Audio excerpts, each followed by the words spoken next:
জুলাই গণহত্যা সহ, শাপলা হত্যাকাণ্ড সহ, পিলখানা হত্যাকাণ্ড সহ সকল গুম খুন এবং শরীফ ওসমান হাদি হত্যাকাণ্ডের বিচার অবিলম্বে নিশ্চিত করতে হবে।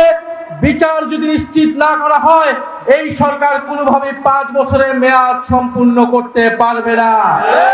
আজকে 11 দলীয় ঐক্যের আহ্বানে আজকের এই সমাবেশে আমরা জড়ো হয়েছি বিচারের দাবিতে। এটা আমাদের জন্য দুঃখজনক, আমাদের জন্য হতাশার, যে গণ অভ্যুত্থানের 2 বছরের মাথায়ও আমাদেরকে বিচারের দাবিতে আজও রাজপথে হাজির হতে হচ্ছে। আওয়ামী লীগ বিগত 16-17 বছরে অসংখ্য গুম খুন গণহত্যা চালিয়েছে এদেশের সাধারণ মানুষের উপরে, বিরোধী দলীয় নেতাকর্মীদের উপরে। তার ফলশ্রুতিতে গণ অভ্যুত্থানের মুখে পড়ে শেখ হাসিনাকে পালিয়ে যেতে হয়েছিল দিল্লিতে।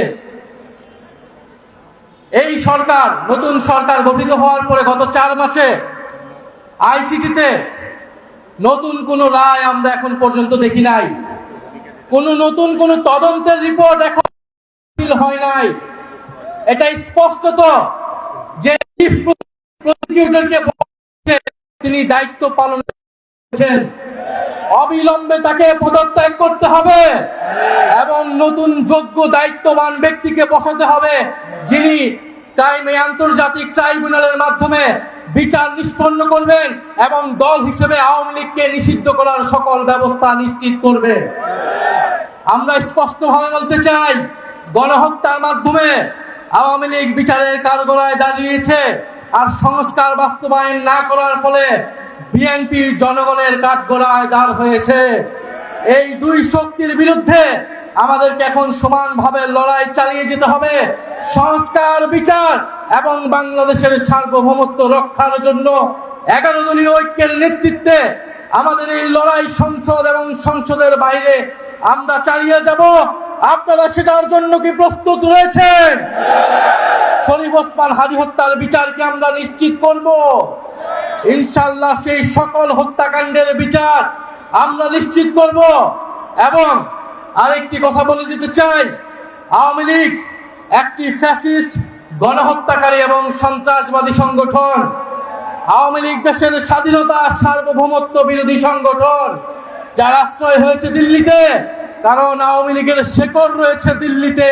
আওয়ামী লীগ একটি ভারতীয় পার্টিতে পরিণত হয়েছে, আগাগোড়াই এটি একটি ভারতীয় পার্টি ছিল। ফলে আওয়ামী লীগের দেশে আসার, আওয়ামী লীগের রাজনীতি করার সুযোগ বাংলাদেশে 5ই আগস্টেই সমাপ্ত হয়েছে। যারা সমঝোতা করছে, যারা নতুন করে স্বপ্ন দেখছে আওয়ামী লীগকে রাজনীতিতে পুনর্বাসিত করার, তাদের পরিণতি আওয়ামী লীগের মতোই হবে। আমরা স্পষ্টভাবে বলতে চাই, আইনমন্ত্রী বিচার না করার কারণে তিনি স্পষ্ট ব্যর্থ হয়েছেন। স্বরাষ্ট্রমন্ত্রী নিরাপত্তা দিতে না পারায় তিনি ব্যর্থ হয়েছেন। তথ্যমন্ত্রী তিনি স্পষ্টভাবে ব্যর্থ হয়েছেন। আওয়ামী লীগের সুশীল সমাজকে তিনি মিডিয়া স্পেস দিচ্ছেন। এই সব কিছুই বাংলাদেশের জনগণ দেখছে। আমরা আজকে এই সমাবেশ বলতে চাই, জুলাই গণহত্যা সহ, শাপলা হত্যাকাণ্ড সহ, পিলখানা হত্যাকাণ্ড সহ সকল গুম খুন এবং শরীফ ওসমান হাদি হত্যাকাণ্ডের বিচার অবিলম্বে নিশ্চিত করতে হবে। বিচার যদি নিশ্চিত না করা হয়, এই সরকার কোনোভাবে 5 বছরের মেয়াদ সম্পূর্ণ করতে পারবে না। ফলে ওসমান হাদির ভাষায় বলতে চাই, আমরা জান দিব কিন্তু জুলাই দিব না। ইনশাআল্লাহ জুলাইয়ের বিজয় হবে। আসসালামু আলাইকুম।